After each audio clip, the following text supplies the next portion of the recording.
The goal is to facilitate a fair and responsible hearing, so I ask that each person speaking please state your name and title each time you speak into the microphone for the record. I ask that you continue to speak clearly in the microphone throughout your presentation for the benefit of the panel, this audience, and the viewing audience.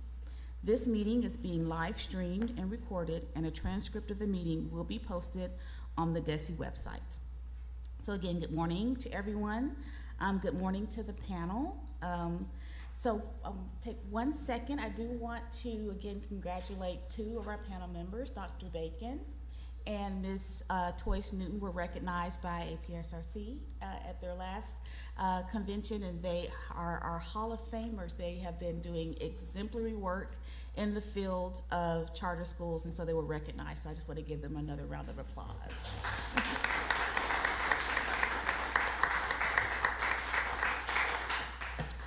So we have Mr. Baldwin also joining us online, and we have several charter members that are present with us here today.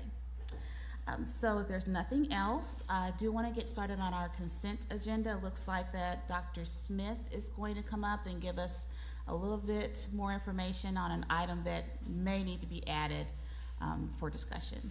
Yes, ma'am. Daryl Smith, Office of School Choice. Thank you all, panel members, Madam Chairperson, for the opportunity. And let me again also express congratulations to Dr. Bacon and Ms. Newton for their well-deserved award and achievements for all that they've done for the state of Arkansas education and the charter sector. So we thank you, first of all, for that, and also for being on our panel. So we certainly appreciate that.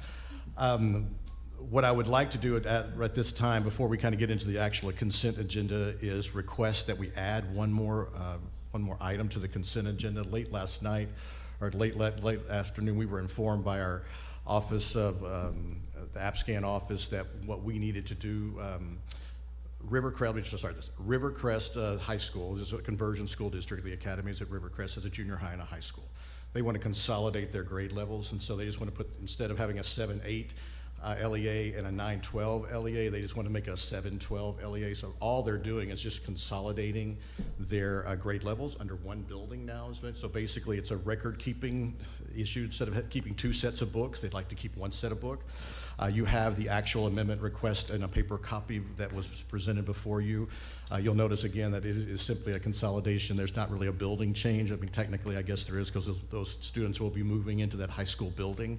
But again, it is an administrative change. The reason for the late notice, certainly it's not something that we would like to continue doing, and something because we feel like it's not fair necessarily for you all to get stuff late in an evening before the meeting. But again, given the lateness of when we were notified, there is a rule that says that if you're going to do an LEA request after June 1st, if you're a charter school, that it must come through the charter authorizing panel. Otherwise, this would have been handled administratively by the AppScan office and not brought before this body. So I would like to request that this charter amendment request for the Rivercrest schools be added to the consent agenda.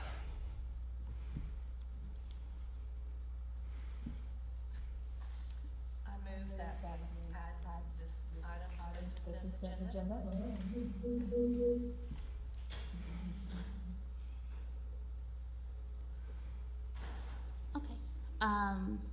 Well, first, can we have any discussion about it? Absolutely. Okay. Always have a right to have a discussion. Okay, all right. So you've heard the explanation from Dr. Smith about adding Rivercrest to our consent agenda for today's charter panel. Is there any discussion from any panel members before I entertain a motion?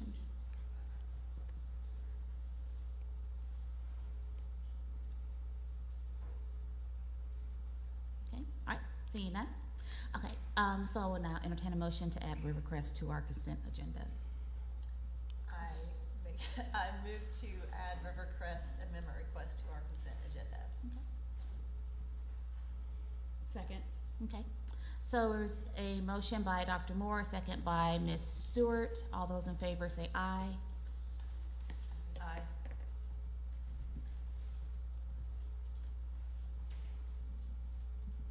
Okay. All those opposed, nay.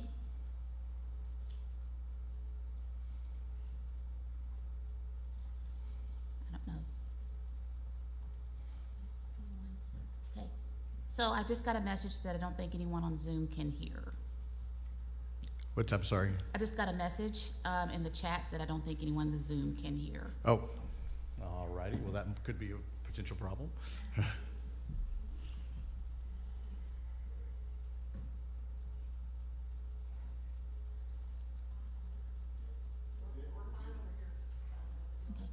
Mr. Baldwin, can you hear us?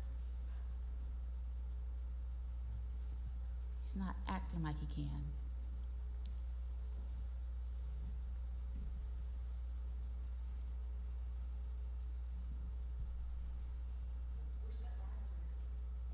Mr. Baldwin, can you hear us? He's still not responding.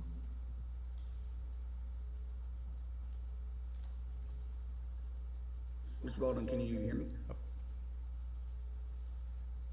I heard his voice there, I think. Was that him? That wasn't him? Okay. I got you.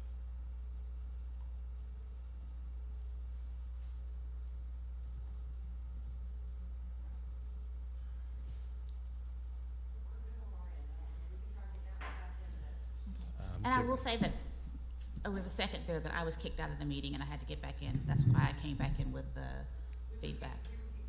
Okay. So maybe that did something weird. I'm not sure. Okay. All right. So we will wait for our little technical difficulties to be resolved here. Any additional questions for the panel, I guess, while we're waiting for that to happen? Okay.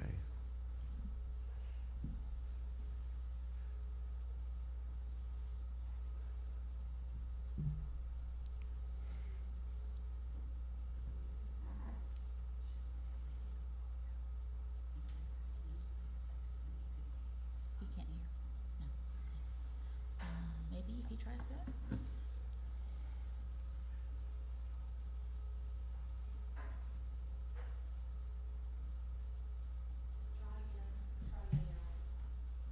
Okay. Mr. Baldwin, can you hear us now?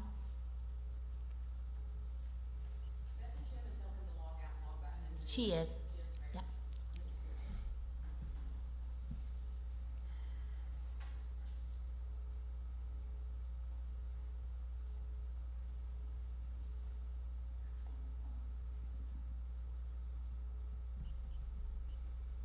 It looks like we have a few other folks online. I don't know if they need to do the same so that we'll be able Maybe to so, hear. yeah.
Is it up? I mean, as far as we know. Mr. Baldwin, can you hear us? He's not back. Oh, he's not on? back in. Okay. But I think folks are logging out and trying to Log back in. now. So just give them a couple. If we need to, and Mr. Baldwin can get on, even though he can't hear, maybe we could call him and we could put him on speaker so at least he could hear the conversations that are happening and then he could voice his vote or his questions via the phone.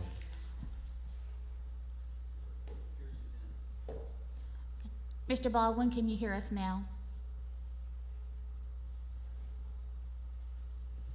Doesn't seem like it. Are you texting me again?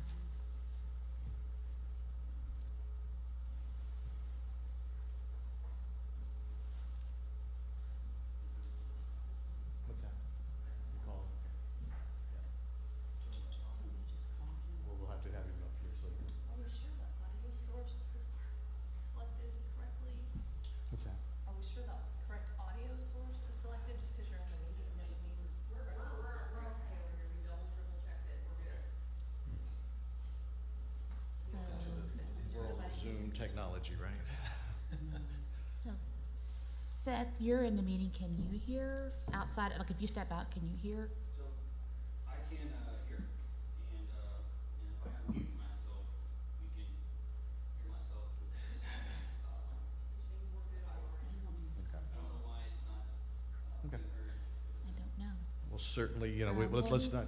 his box is lit up. Okay. We're gonna call Mr. Baldwin, and then we'll put the phone right here so he can hear, and I'll put it up against the microphone so that if there is any comment, we can make sure that it's heard publicly. Hey, Freddie. I'm good. Hey, Freddie. Oh, there he is. Can you hear me? Yes. We can you hear us? Yes, I can. Hey, look at there. Okay.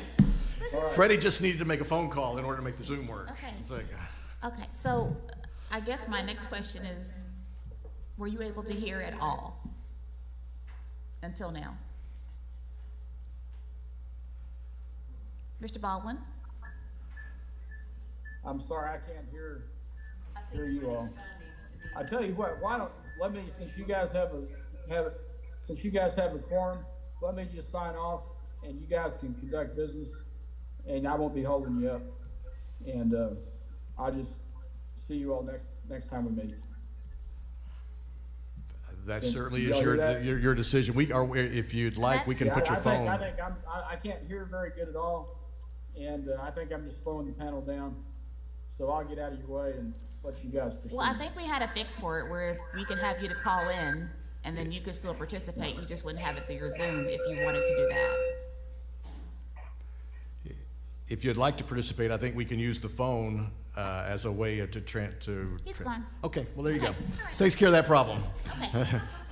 Well, I would suppose it's now up to you all. We still have a quorum. We're still in good shape. And so, thank you, Mr. Baldwin. We apologize for the technical difficulties. Okay, so with that, there was a motion on the floor, and so at last count, there were 2 for, and that was it. And with 4 of us. So, Where is our legal, what do we do with the 2 abstentions? Is that what we're doing? well, I'm just trying to see what legal's gonna Yep. say. May I get Mr. Baldwin back on the phone? Good morning, Labria Brown, staff attorney with the Department of Education. I don't know. I would have to look into that. So if you could give me maybe 2-3 minutes, I can have an answer for you. Well, I mean, I can speak Sure. because it's really, I think it's a bigger picture to me. And so I didn't vote on that. My intention was to abstain because I think my bigger question is more of a discussion for us as a panel on the breadth of this consent agenda. I know, timeliness is very important for charter schools to be able to make plans and change if they're getting approved for things. But I have questions. Really, I have questions about everything that's on the consent agenda, different questions. And so adding that to the consent agenda just feels to me like something I wasn't comfortable voting yes on. I really feel like I'd like to have a discussion about if we're all comfortable voting and moving forward on what's on this consent agenda, or if we need reports, or if we need delay to the next month for actual hearings. I think there are a lot of questions I have about everything that's on here. Okay, so what I'll do is I'll back up really quick and say that the motion that was put on the floor has failed. Correct. And so we'll go back to the discussion piece of that, of what needs to take place. We'll notify the school that the Okay. motion did not pass and that they'll need to come before you all in in next week or next month if they still choose to do that, if they want to continue to do that, or if they want to just continue the way they're running currently. I would like to address Dr. Bacon's concern, and I believe it's a valid concern. And so let me offer a suggestion, or maybe I would recommend maybe that we have that further discussion, maybe as a work session, and really talk more thoroughly about the types of things that are on a consent agenda and which ones, and the reasonings behind why they were put on a consent agenda, and what you all would feel comfortable giving the department the authority to put on that agenda, and which ones you feel like might need additional. Typically, the way it's been decided, at least at this point, is that there's not any material changes to a contract, or if it's just simply an administrative change, we would particularly put it on the consent agenda. If it was anything that would affect any form of the contract from a financial, operational, or academics, then that automatically comes to you all. And so that's kind of been the way that we've kind of balanced that as well. But we can certainly, I think, feel, it seems like it would be an appropriate conversation to have, maybe so that everybody has a better understanding of what gets on the consent agenda, how it gets on the consent agenda, and moving forward with that. So with your permission, I'd like to maybe request to have a work session regarding that and some other issues as well, maybe next month, prior to next month's meeting. So I do have a question about that. Yeah. So the batch of schools that are currently on the consent agenda, and if there are some that there's additional questions that need to take place in order for panel members to feel comfortable moving those forward.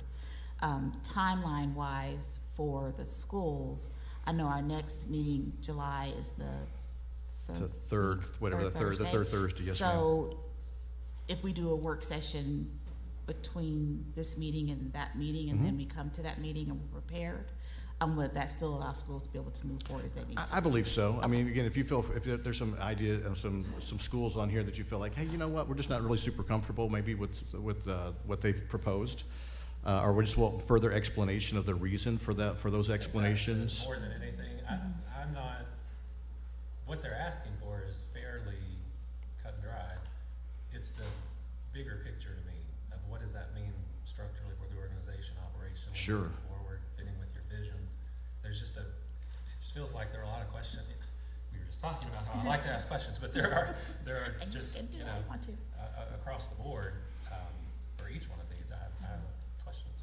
And certainly, again, as the panel, that is that's your right, and we respect that. And so, again, if you feel like there's some questions or concerns that you're that you'd just like to know more, and you have every right to pull it off the consent agenda.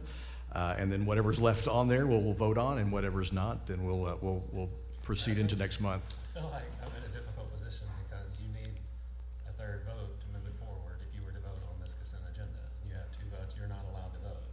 Is that what I understand? Well, Unless you break a tie.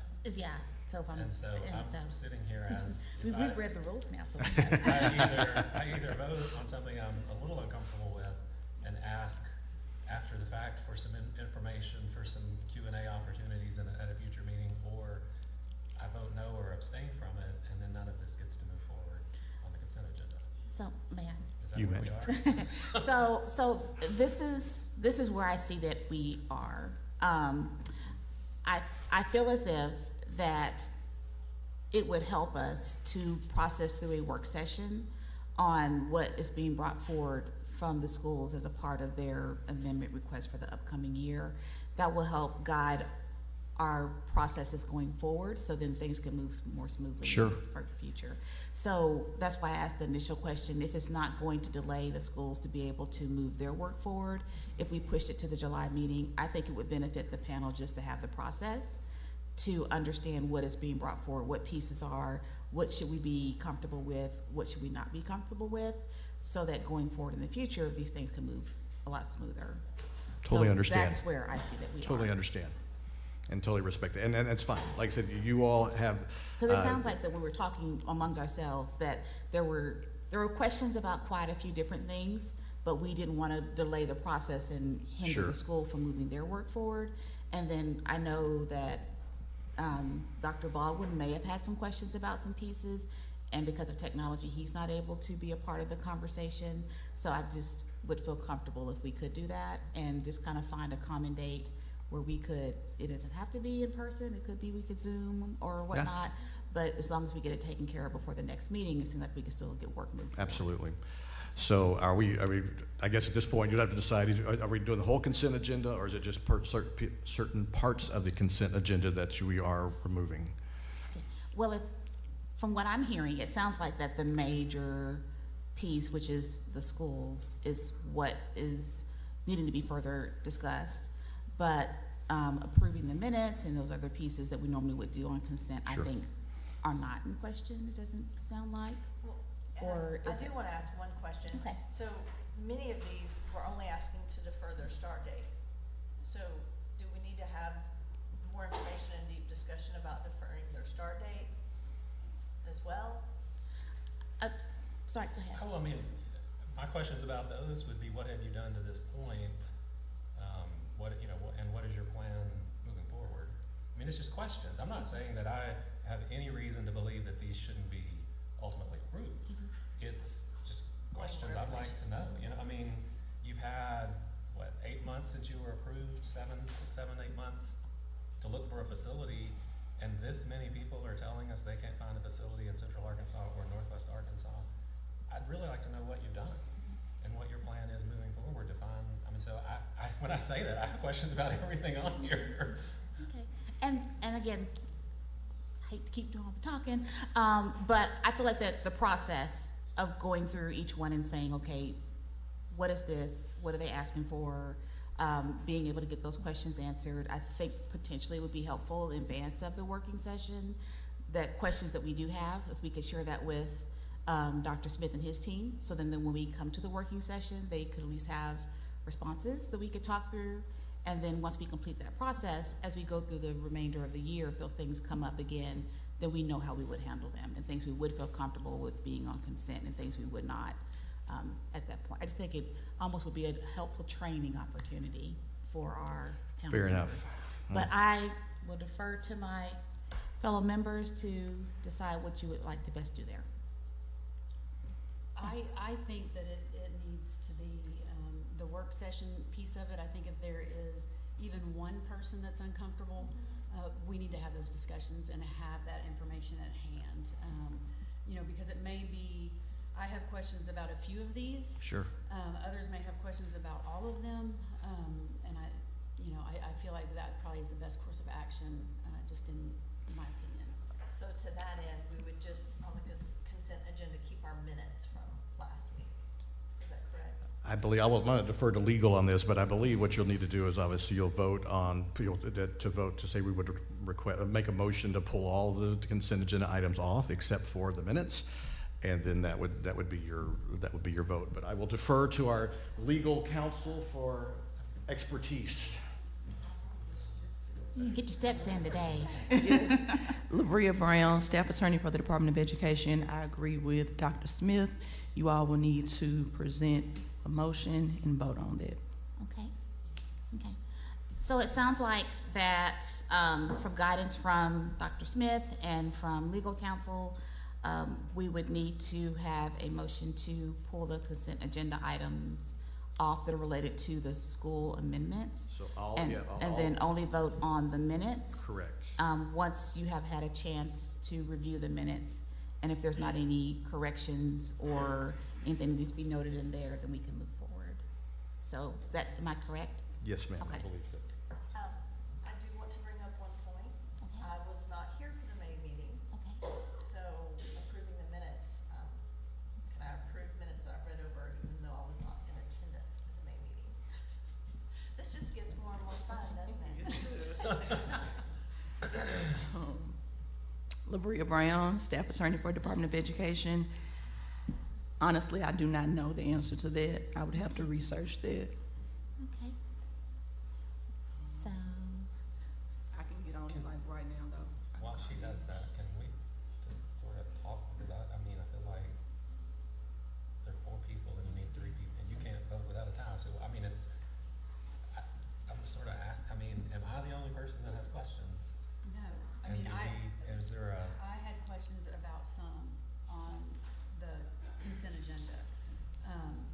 You have questions about all, and that was my point, is if there is one question or numerous questions, you know, I think that's where we are. So, Do you have questions?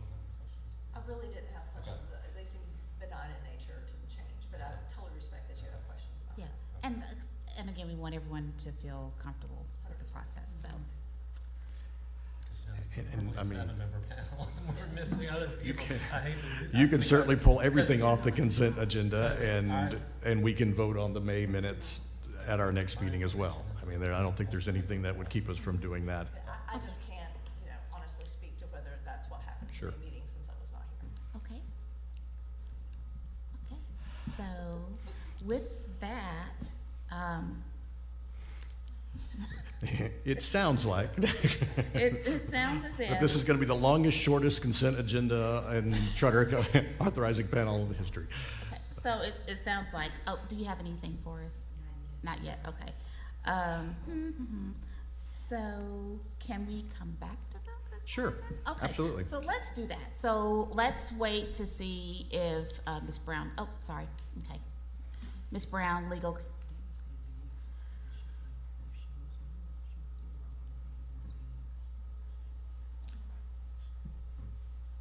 LaBria Brown, staff attorney for Department of Education.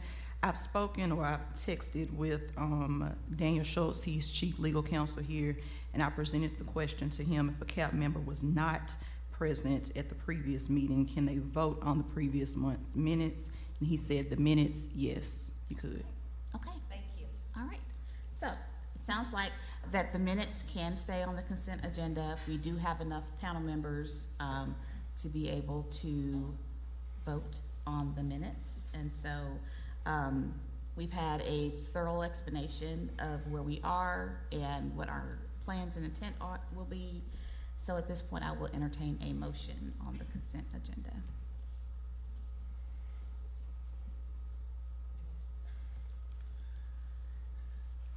So this is very difficult for me because I ultimately believe that all of these things will be approved.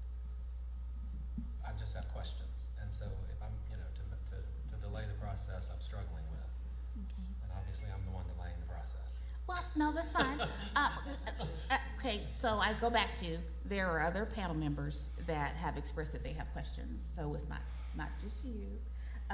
And it sounds like that Mr. Baldwin also had some questions, and he's no longer online.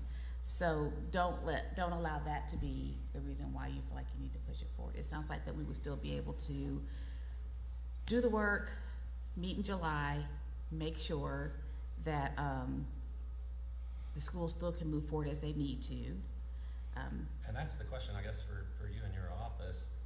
2, 3, 4, 5, and 6 can, if the decision is made at the July meeting, are they okay? I mean, I know a lot of work is already being done, obviously. Yeah, 4, 5, and 6 definitely. That's just an extension of contract, so that's not gonna, that certainly won't be any material issue there. Obviously, work's been, as far as 2 and, really the only one that's probably the most is 3, because they've already made some changes on that. But again, I don't think a vote in July is going to delay any of what they're already doing, so.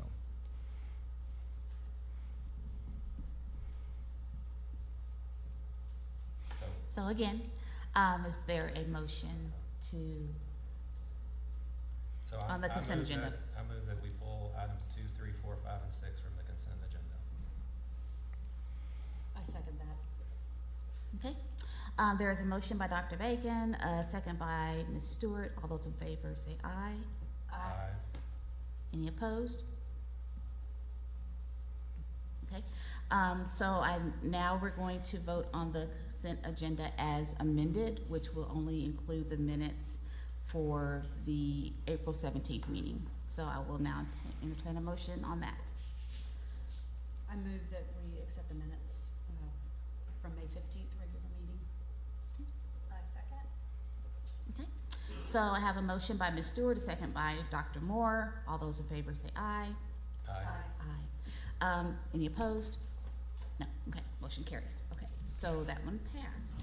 All right. All right, so next we have on our business today, Can you record that on our voting sheet? yeah, sure. I got it off a little bit.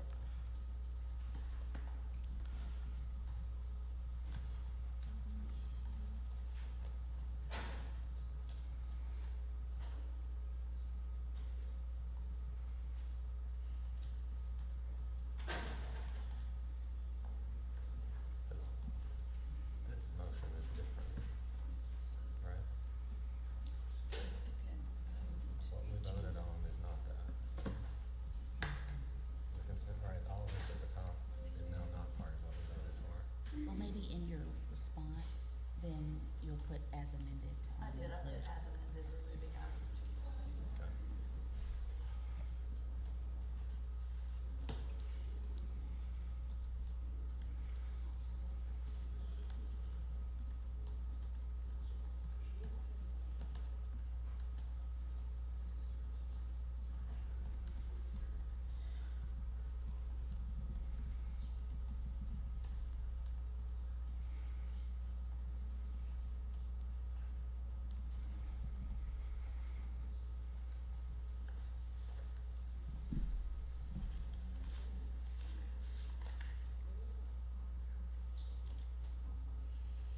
Okay, so if we could share how we voted, Ms. Stewart?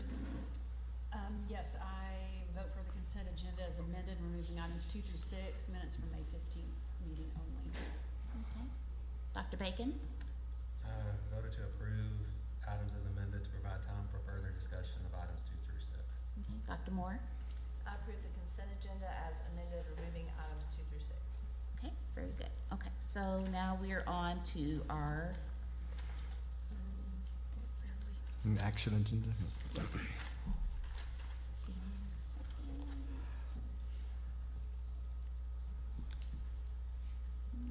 Okay.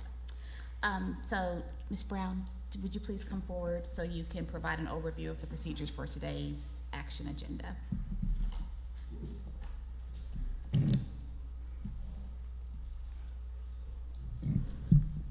Labria Brown, staff attorney with the department. Dr. Wright McMurray, you want to swear in everyone that will be giving testimony except for attorneys. The applicants will have 20 minutes to present. To my knowledge, there's no opposition for any of the schools on the agenda. A reminder, all parties, please state your name before you speak, even if you've talked to us before, so that we can have a clear record. Any community members or community partners that are here to speak on behalf of the school will need to speak during the 20 minutes. Any elected officials that are here can speak before the hearing, during the 20 minutes, or at the conclusion of the testimony. That's up to the official and the school, how they want to move forward. Following the charter's presentations, I'll go through legal concerns and waivers, if any. Then the CAP members can address any remaining concerns outside of legal or ask any other questions. Thank you. So panel, I would like to put into the record here that the Academies of Math and Science are requesting an enrollment cap increase. In attendance today is Mr. Eric Greenberg, Chief Executive Officer, and Ms. Brandy Adams, Chief Operating Officer from the Academies of Math and Science, to provide rationale and answer any questions you all may have regarding the enrollment cap increase request. Okay, all right, thank you. Okay, so all those giving testimony today on behalf of Academy of Math and Sciences, please stand and raise your right hand, and that also includes anyone who's online.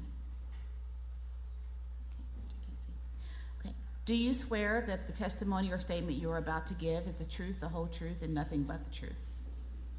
Okay. Is there anyone online with you today? Okay, all right. Okay, thank you. You may begin. And just a reminder, when you speak, please state your name and who you're with each time you come to the microphone and speak. Mm-hmm. Eric Greenberg, CEO for the Academies of Math and Science. Good morning, members of the Charter Authorizing Panel. It's a pleasure to be here. We want to just give a quick overview. It's kind of crazy to think that nearly 2 years ago we introduced ourselves and we're seeking a charter in the state of Arkansas. We do have a quick update to provide to you all based on our first year that just completed. Let me see if I can, there we go. When we first sought a charter in the state of Arkansas, our goal was to specifically serve the highest needs areas with very high economic challenges, academic challenges, et cetera. And we felt that in choosing this location, our number one goal was to create a community school. We feel like with coming from the state of Arizona and being a large school choice community, that the thought of a community school is kind of archaic. It's a thing of the past, and we wanted to bring that back, especially in the areas in which we are going. And so, real fast, I want to reintroduce you to the Academy of Math and Science. Our vision is to provide the best education and the best environment. And we chose that very simple vision because you can't necessarily quantify the best, and it's in our ethos that we just continue to improve all the time. We're driven by our values of do whatever it takes, act with honor, and be vulnerable, candid, and kind. Our objective is to offer an excellent education in those areas, in those communities that we spoke about. Our goals are to have an A-rated school, have fully staffed and fully enrolled schools, and continue to emphasize growth and development with our students.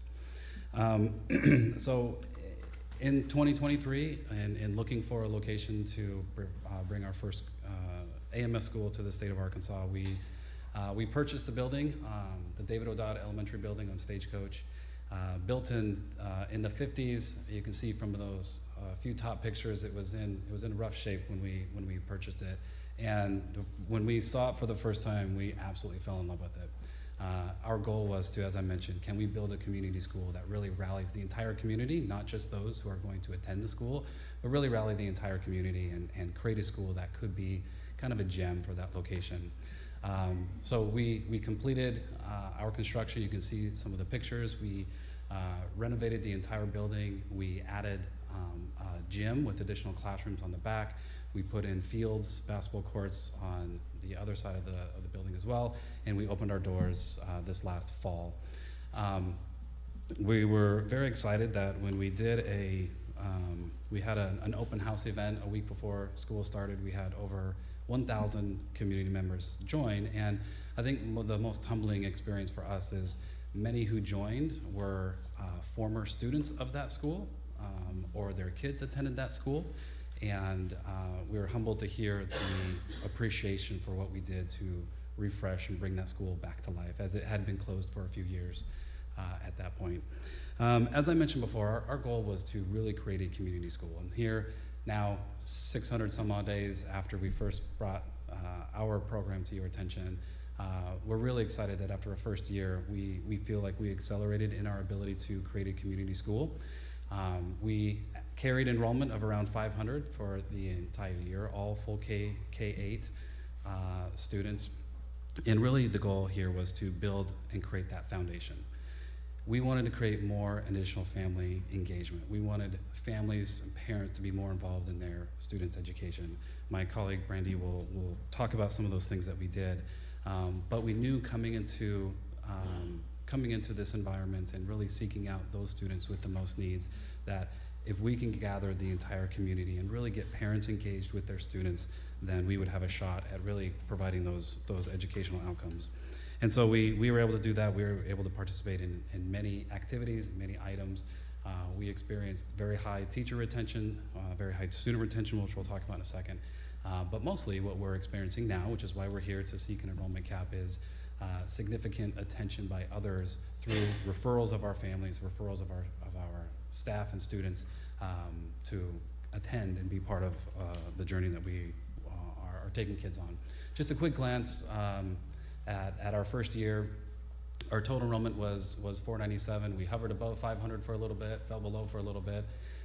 We have about 83% free and reduced lunch eligible students, 54 students with IEPs, 33 English language learners, nearly 75% of our student population African American, 14% Hispanic, and 8% white. We're extremely proud of the first year, being the first year in Arkansas and the first year of our organization being in and out of state. And we obviously love having others join. We've been able to entertain some other school districts that came to look and check out our program. Obviously the APSRC has been very instrumental in us coming to Arizona and building a strong program, and had them visit. We've had multiple members of the Department of Education come, including Secretary Oliva, and the governor herself came and visited one of our after-school clubs, and we have a picture of that, which was an awesome opportunity for our community. I want to introduce my colleague who will continue to go through some of our progress. Thank you. Good morning. My name is Brandy Adams. I'm the Chief Operations Officer for the Academies of Math and Science. And when I heard you say 20 minutes, I got a little nervous because I could talk about this school all day, so I will try to keep it brief. When we first opened AMS Little Rock, our executive director had an unexpected need to leave, and so I had the unique opportunity of coming out and being an acting principal, albeit probably not well. I tried to do my best and fill in, and I just fell in love with the school. So I would also invite any of you to come check it out as well. It's a great little place. So I want to very quickly run through. Did I do the wrong one? Can we just pause for 1 second? Sorry, and I will actually pause your time too, so you won't be impacted. But I think that we're needing to get back into the Zoom again.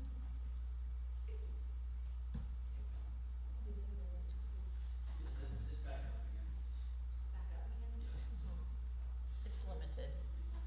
It's a limited free count. We didn't set it up, so. Okay.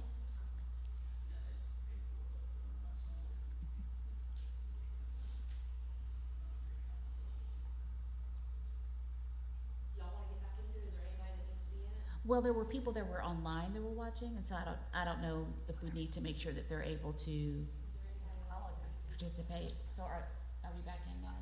Yeah, just, if you log back in, they'll take you right back. It cuts off, yeah. Just go back.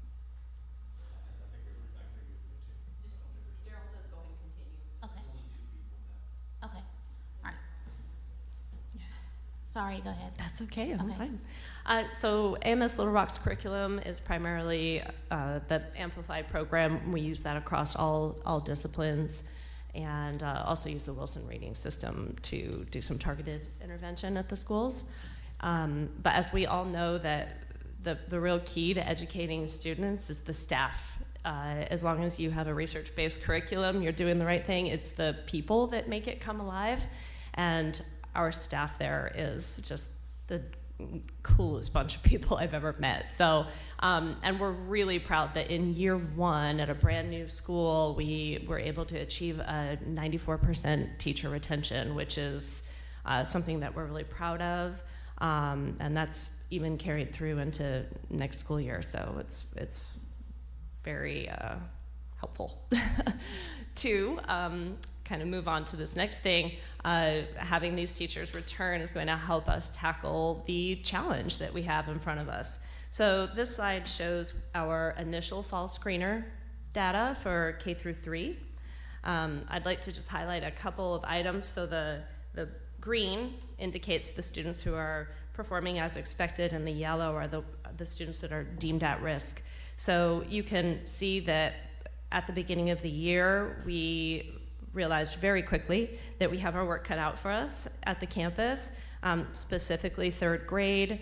Having only 4% of students performing as expected is something that we have been addressing all year and are going to continue to address. The math results a little bit more strong than the literacy, but again, a lot of work to do. We're not satisfied until everything is perfect, so we have a lot of room to grow. This just shows those same screener tests in comparison to the state. And again, I can just turn your eye, especially that third grade. We've really been targeting them with a lot of extra interventions, but they all started at 4% ready. This is, again, same data, but 3 through 8.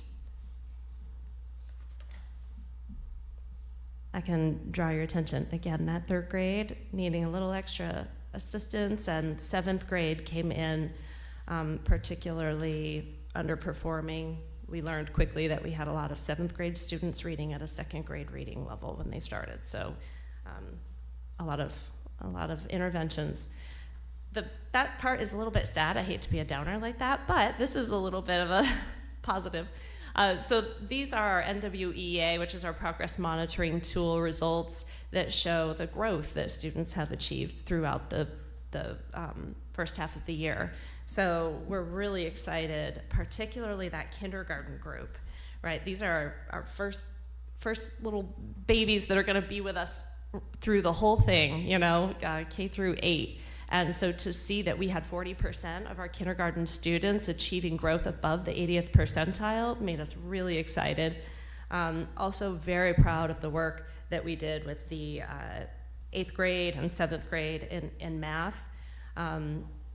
Science, kind of a little more standard achievement there, but in reading, again, our 1st grade had some pretty impressive growth as well. So this just shows that we're making progress with the students that we had, but still a lot of work to go.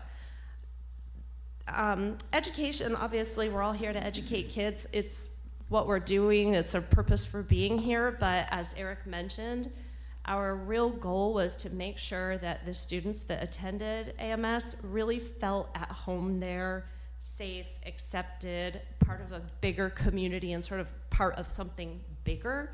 And so while academics is key, we really wanted to, again, create that community environment for students. So we went all out with the clubs. So first year, clubs and sports, we offered a wide variety of opportunities. These were primarily teacher-led clubs and sports, so this is not only an opportunity for students to engage, but also teachers as well with their students.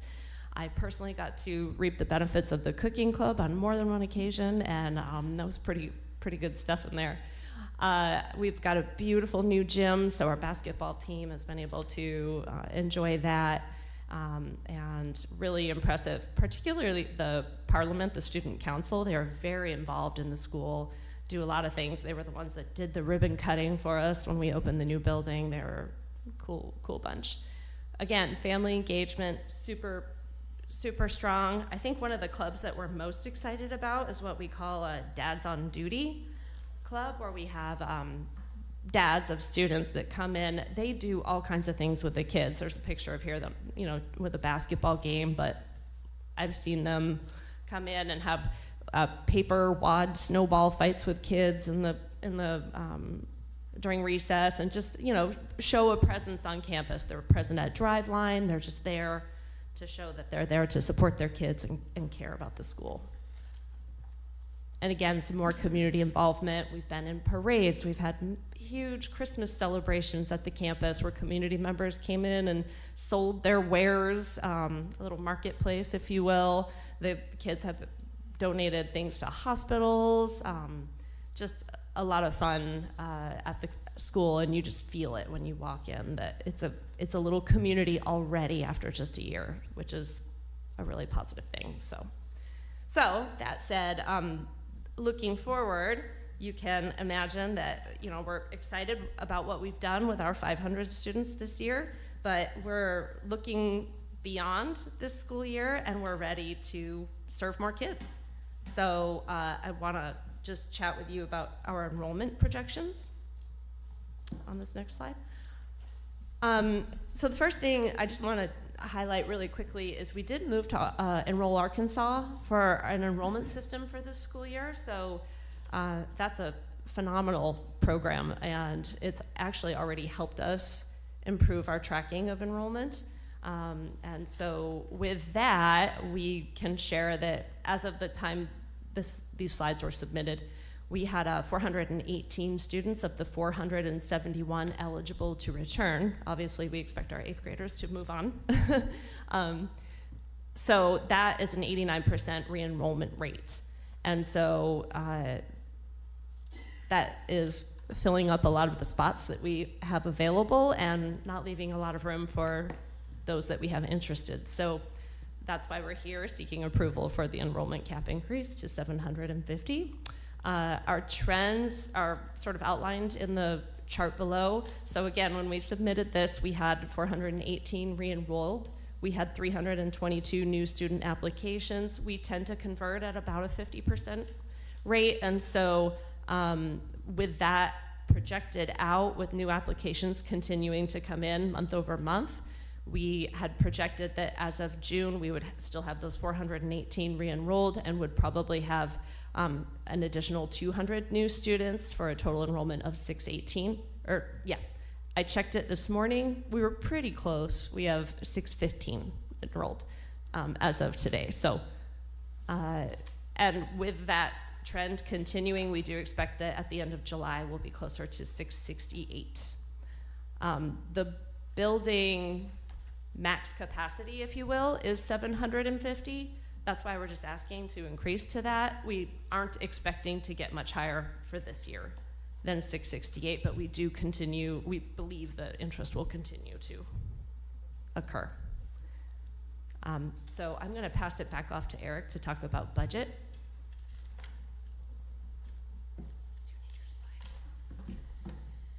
Eric Greenberg, CEO, Academy of Math and Science. As Brandy mentioned, the full building capacity is 750. We have a few models here to show where we operated this last year, operating where we expect to operate moving forward, which is around the 650 number, and then if we were to fill the school at max capacity at 750. Ideally, that's not our plan nor intention. We want to keep the classrooms and class sizes at a decent size, but just to show what it looks like in those three areas. So there is one slight typo on here. We alerted Mr. Scott yesterday.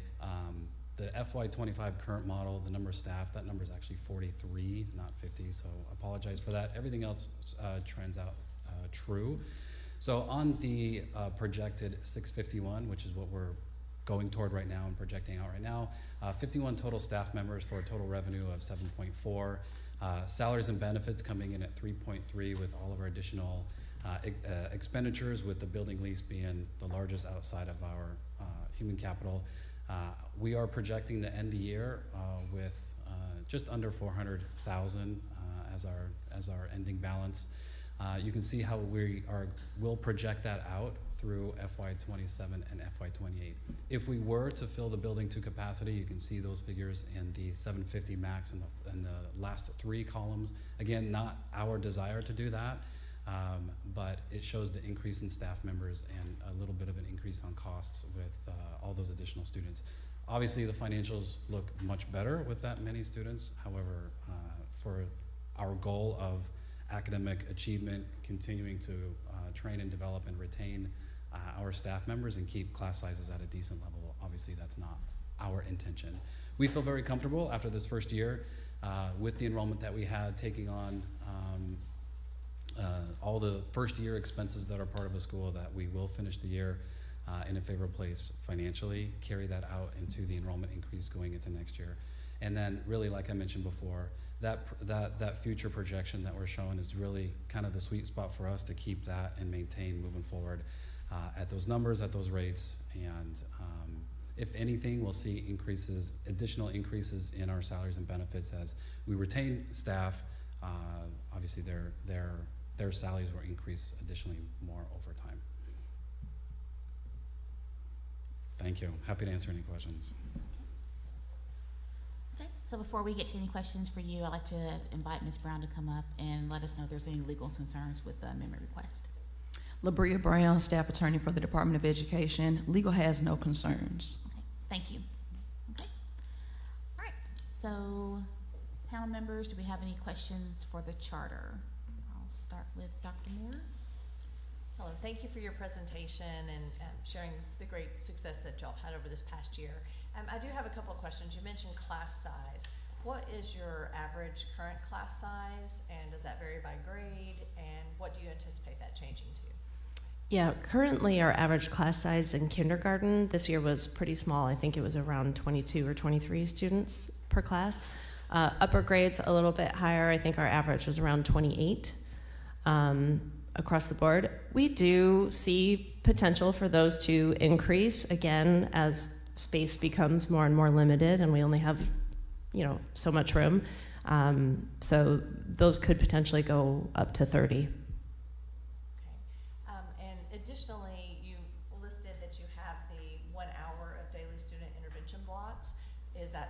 going to continue, or would increase in size mess that up in your schedule? Yes, I forgot that I didn't say my name again when I started to talk. So Brandy Adams, COO. Yes, that is a core piece of our scheduling process. That intervention block is built in as a piece of the schedule, and it's during their school day. So that will continue to be in place. Okay. And then as far as hiring new teachers, are you just looking at every single grade level, or is it one grade level that seems to have the most interest and is growing? What's that look like? Yeah, so we did add a couple of sections, I want to say in second grade. I would have to look, but it was just in a few key elementary, and then we had a few middle school positions to fill, which we actually have already filled. So we're prepared to have those staffed. Yeah. Thank you. That's all the questions right now. I may have a few more after others are done. Okay, Dr. Bacon? Well, just sort of to follow up on that last question. So looking at this budget with 476 students currently, it says you have 50 staff. With the projected 651, so another 180, 175, it says 51 staff. Yeah, that was Pulling it off. I know, it was a typo, what Okay. we realized after the fact. So the correct number is 43 staff. Present. Current year, yeah, in fiscal year 25. So that, good eye, that is absolutely not correct. So 51 would be the accurate projection for this coming year, based on the students that you're Yes, correct. projected to serve.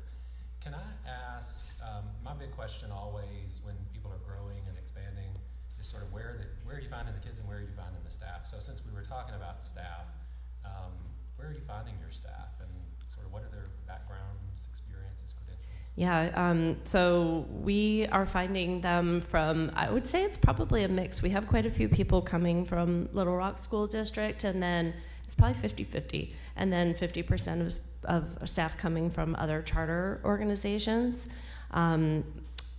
I do think for a while we were very concerned about staffing across the board in our entire network. You know, teacher shortage is real. This year we've noticed a change in that, and we could talk about the reasons for that, but we have had a lot of success staffing. As far as experience, these candidates are coming in very experienced.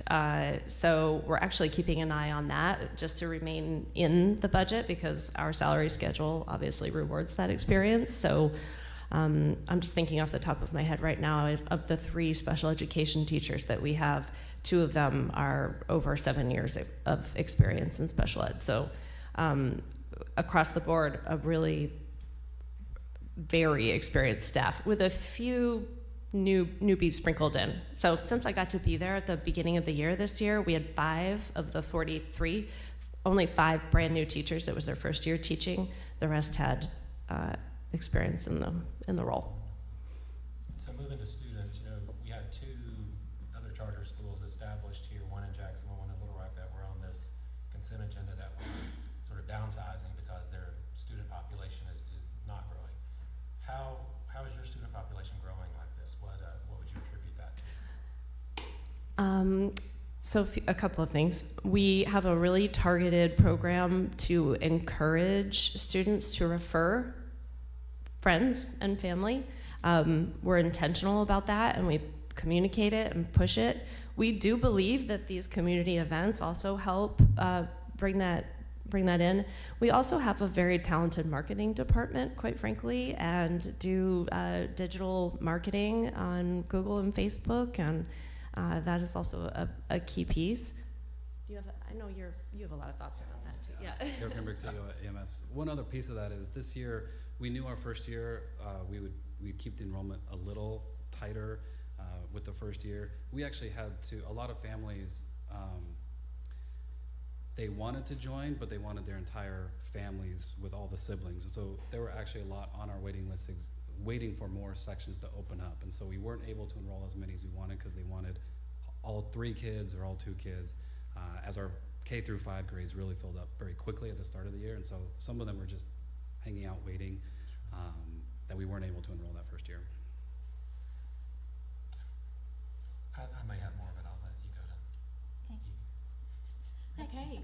Ms. Stewart?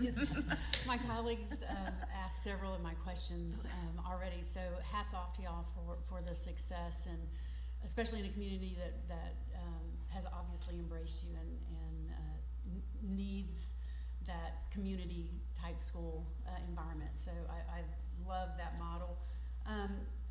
Regarding, I know we've talked a little bit about staff. That was primarily my main questions as well.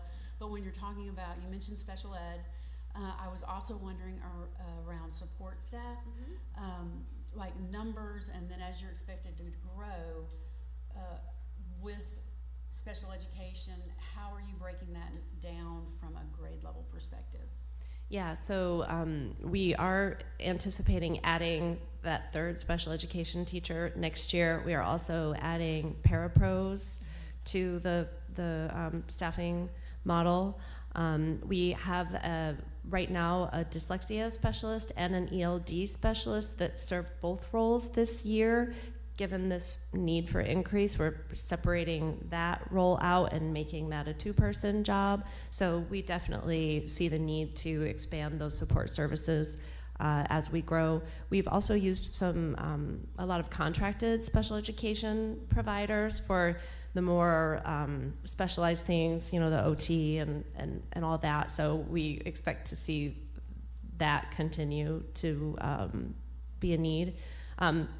I never like to ignore being an operations person, the operations side too. So we've added day porters as well, a different food service vendor. So that is better prepared to handle a larger group of kids. So very mindful of the need for those additional support roles as well. Great, thank you for that. Dr. Moore mentioned the student support. And I was also wondering about, especially when you were mentioning the literacy and math focus and interventions, how does that work, as you expand, especially with, say, your K through 3, where, you're really focusing on those literacy skills in particular? Yeah, do you mean like specific staff designated for that? Yeah. I don't believe we have a literacy coach or anything in place.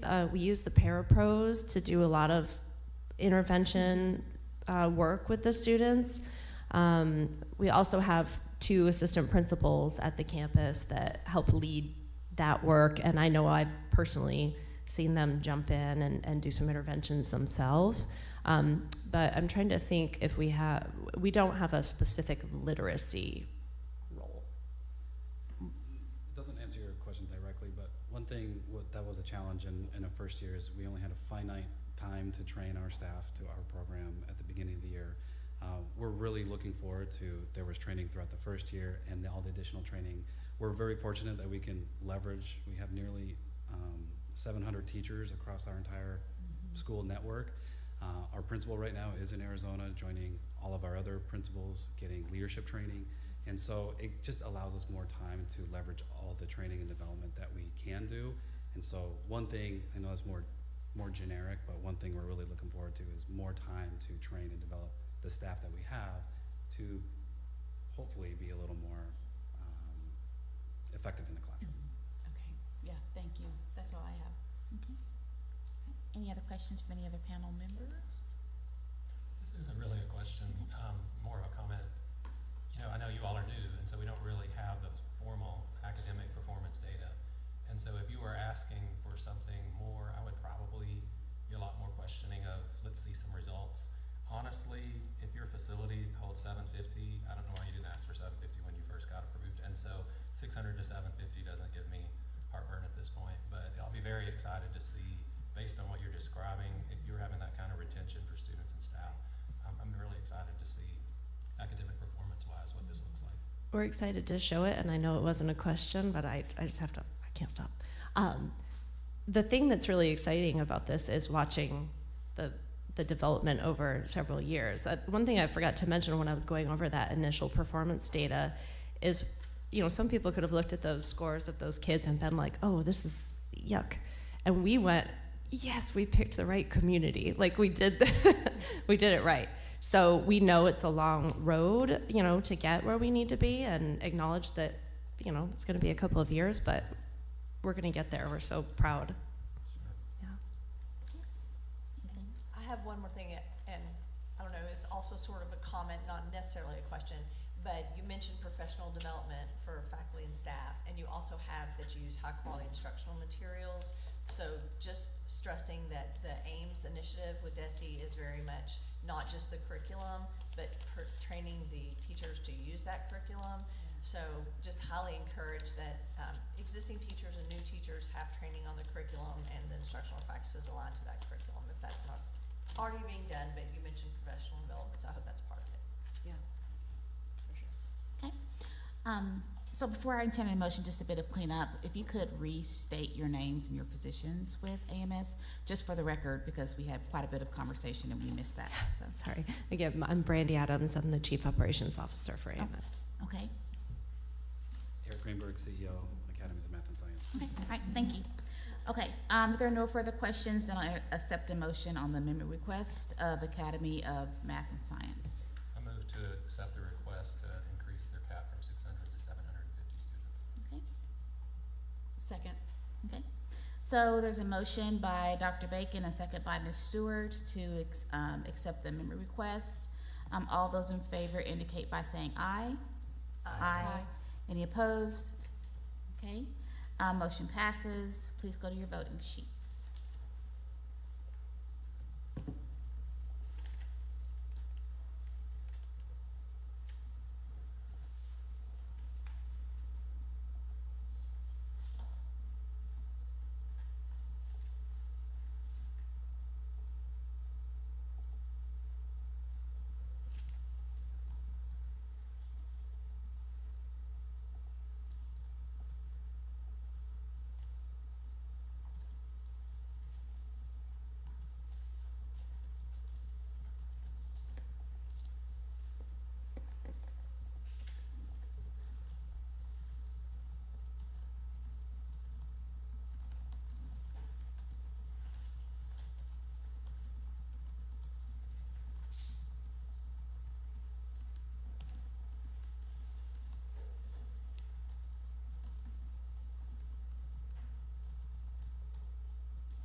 Okay, Dr. Moore? I approve the AMS amendment request to increase the enrollment cap from 600 to 750 students based on their leading indicators of student success. I look forward to seeing additional evidence of student achievement in the future. Okay, Dr. Bacon? I voted to approve the amendment request due to community support and interest in the school and look forward to seeing academic results in the coming years. Okay, Ms. Stewart? I vote for increasing the enrollment cap for AMS from 600 to 750 to allow for additional growth and impact of AMS educational offerings in the community. Okay, and I support the amendment, or voted for, support AMS's amendment request to increase their enrollment from 600 to 750 for support of increased interest and ability to serve more students. Okay, thank you. And then it looks like we have, oh, it's okay. Yes. So before we go to reports, there's been a request for a short break. So we'll take a 5-minute break before we get into reports. And that could be a chance to step out. Okay. Thank you. Okay, so short break. Well, no.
Manager for the Office of School Choice and Parental Empowerment. He's going to come forward and give us some details. Thank you, Madam Chair. Freddie Scott, Office of School Choice and Parent Empowerment. From time to time, we'd like to have and strive towards continuous improvement and bring value add to you. So we see that today in the form of reports. The first report is one that actually was generated because of the request of Dr. Bacon, an April 14th meeting where a decision was made to transfer the contract of Arkansas Military First Responders Academy to Exalt Academy at Southwest Little Rock. He requested that they come back and share a report about their transition. So here today is Superintendent Tina Long and her team to bring that report to you.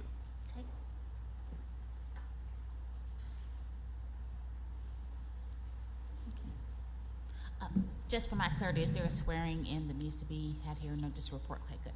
You're good to go. Thank you, Ms. Long. You're recognized. Good morning, Tina Long from Exalt Academy. Thank you, Madam Chair and Charter Authorizing Panel. Just as Mr. Scott said, just coming with an update per your request. So since the transition, we've just hit the ground running on solidifying the high school model. So what we've done is take input from the community.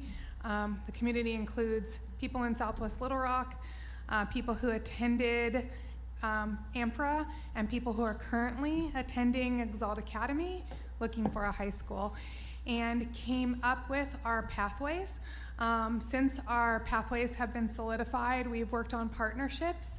So we do have a formal MOA with the Marine Corps JROTC, so we have an official Marine Corps program. We have also recently retained a senior Marine Corps instructor, and so we're very excited about that. There's only one. We are one of 3 Marine Corps JROTC in the state of Arkansas, and we're thrilled about that for our students, so that's going to be really great. For our banking and finance, we have a partnership with First Security. They have come in and they are helping design actually the banking and finance wing for our students, so that's going to be really exciting. We've partnered with East. We have East Initiative, received East Initiative grants, and PL Project Lead the Way for our engineering and architecture, so that is exciting and on the way. And for nursing, we have started a partnership with Baptist Health. So that's really great. And actually the person who is leading that partnership's daughter, it's a nurse at that program, has actually enrolled her student at our school. So we're excited about that as well.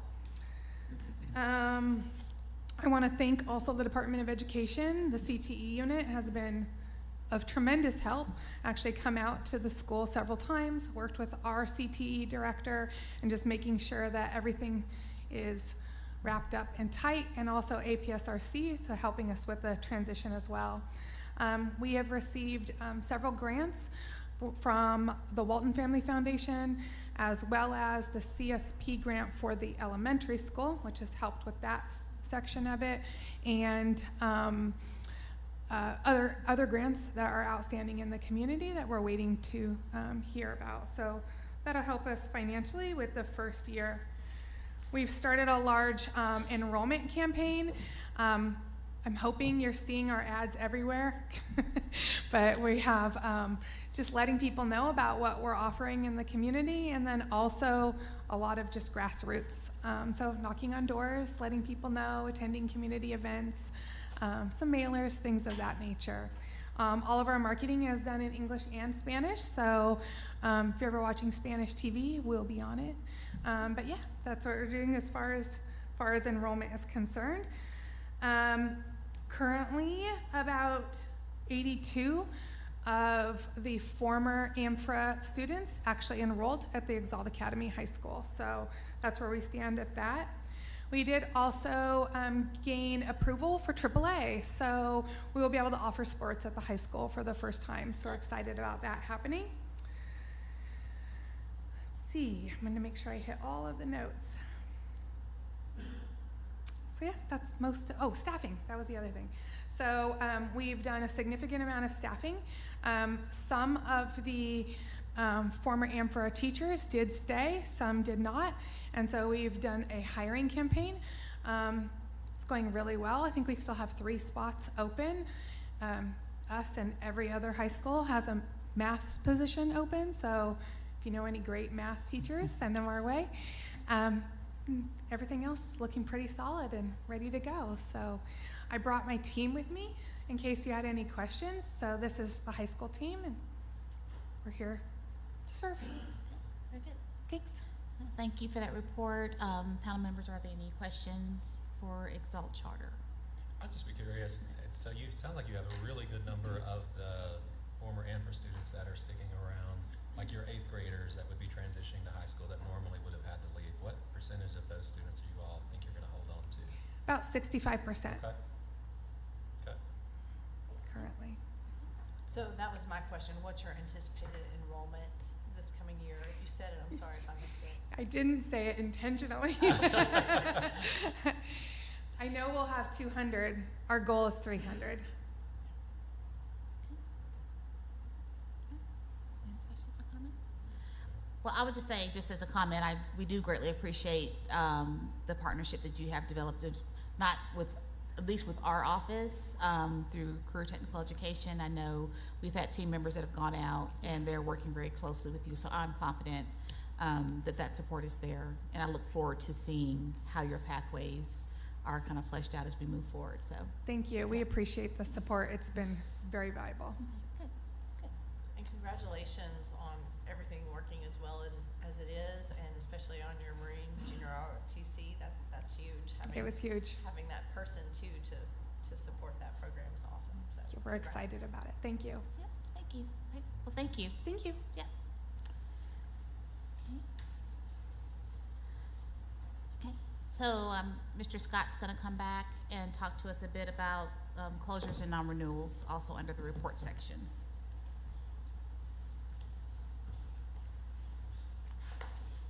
Is this different than this one? Oh, no.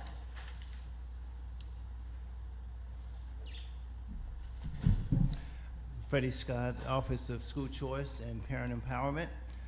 This particular section of the reporting is about to share our current portfolio. As this school year ends, you have a listing now of those that have chosen not to be a part of our portfolio going forward. So at the very top, you would see the Arkansas Military and First Responders Academy. Obviously, we understand what was just discussed in regards to their the transition there.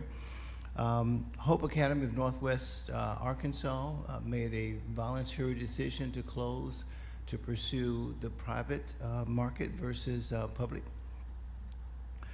We have district conversion charters that have voluntarily decided not to renew their contracts that were coming up June 30 of this year. Salone Springs, River Valley Virtual, Adventure Online Academy, Centerpoint Academy of Agriculture and Skilled Trade. I have highlighted that last one there because of the nature of today's decision in the CAP relative to push out a decision in regards to Rivercrest. That represents a listing of schools that will not be a part of the portfolio going forward. Okay. Good. Questions?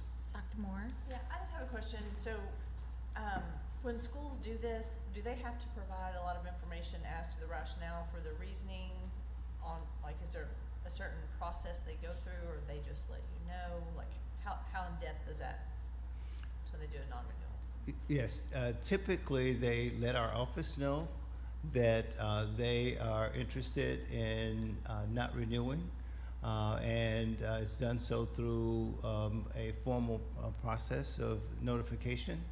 And obviously the next step is to notify you, the panel, that indeed that's the case. So that way the expectation would be that there would not be any reporting from those organizations going forward. I'm sorry, I wasn't clear. Like, do they have to provide rationale and justification, or explanation as to why. Because I'm just curious, like, we can easily say, okay, they're not gonna renew, we're not holding them accountable, whatever. But I'm just wondering, like, if their vision and plans failed, like, why they failed to help us better serve people in the future. So that's what I'm just wondering. I think that's a very good question, and typically they're not giving a rationale per se. To a certain extent, they're making a decision to close. To a certain extent, that's their decision, but to your point, is there a rationale associated with that decision? Typically, there is not. But very good question going forward. What kind of intel can we gather about their experience? I just think I can't keep saying I'm a new charter member because I've been doing it for a while now. But it would help me as we help other schools if I could know, well, this didn't work. And it could just be, just change in needs, especially for online things, I can certainly understand that. But I would love to learn from their closures. Absolutely. Yeah, Well, lessons learned concept is really helpful. to that point, it'd be helpful for us and our department to gather that intel for you. It may not be a formal process, but we Yeah, can just still even gather that informal. intel. Yeah. Absolutely. All right. Yes. Thank you, Mr. Scott. Okay. Dr. Bacon, do you have any questions? Okay. No? Okay. Thank you. Okay. All right. Okay. Is there any further business that requires our attention? I know at this point we would not be able to vote on the actions, but is there anything else that just needs to be brought to our attention? Okay. Seeing none, I will entertain a motion to adjourn this meeting. I make a motion that we adjourn this meeting. Second. Okay. There's a motion by Dr. Moore, second by Dr. Bacon. All those in favor say aye. Aye. Okay, aye. Okay. We are adjourned. Ayes have it.